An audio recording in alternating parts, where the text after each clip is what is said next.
tem de mais importante na vida são os afetos, são os sentimentos. Não são as conquistas materiais, porque elas vão ficar aqui. Todos nós precisamos entender, saber qual é o sentido da vida e o propósito da vida. Achar esse propósito, colocar ele em ação, é simplesmente realizar o destino da gente e, mais ainda, é ser feliz. Ser feliz é cumprir com a nossa missão, ao que fomos destinados nesse planeta aqui. Se o objetivo da vida fosse constituir patrimônio, quem constitui esse patrimônio não morria. E, no entanto, as pessoas, para terem excessos, elas abrem mão do afeto.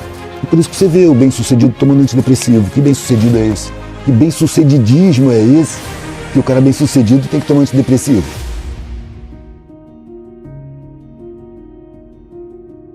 Quando eu peguei minha mochila e fui para a estrada, antes disso, eu tive uma conversa longa com meu pai, ele não conseguiu entender.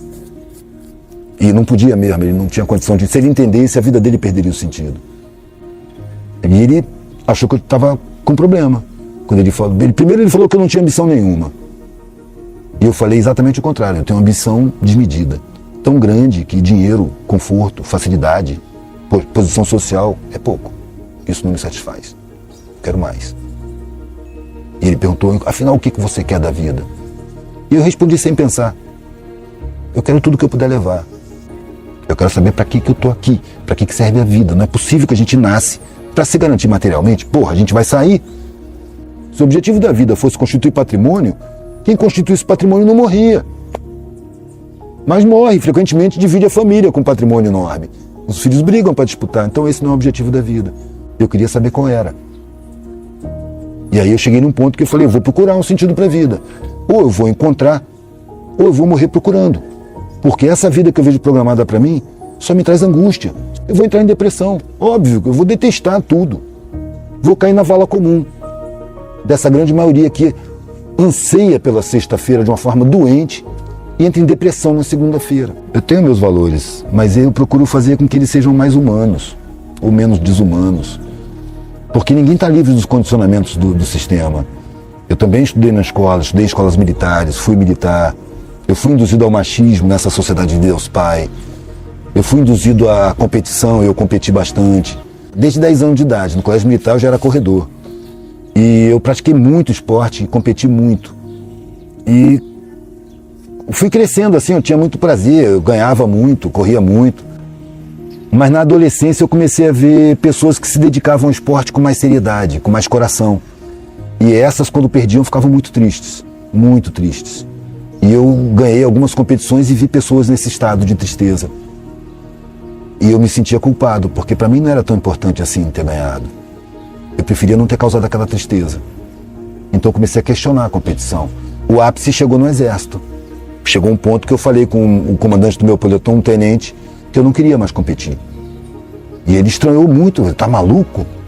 Eu já tinha ganhado troféu, medalhas em várias modalidades e tal. Eu era um atleta por excelência. Mas eu não queria mais competir, pela tristeza que eu causei numa competição entre Exército, Marinha e Aeronáutica.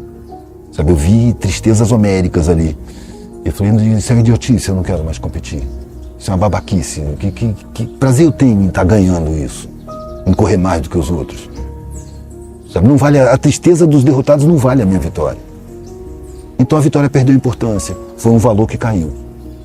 Eu não quero mais ganhar. E aí, depois que eu saí do Exército, eu estendi isso para a própria vida. Eu não quero mais vencer na vida. Eu não quero ser melhor do que ninguém. E para mim isso foi um alívio. Eu tinha 19 anos. Eu não preciso mais ser melhor do que ninguém. Eu não quero ser melhor do que ninguém. Porque isso angustia muito as pessoas.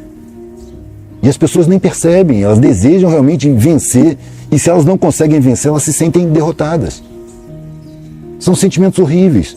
A alegria da vitória é uma falsa alegria, porque ela está calcada em cima de tristezas. Então ela não me interessa. E eu ganhei paz.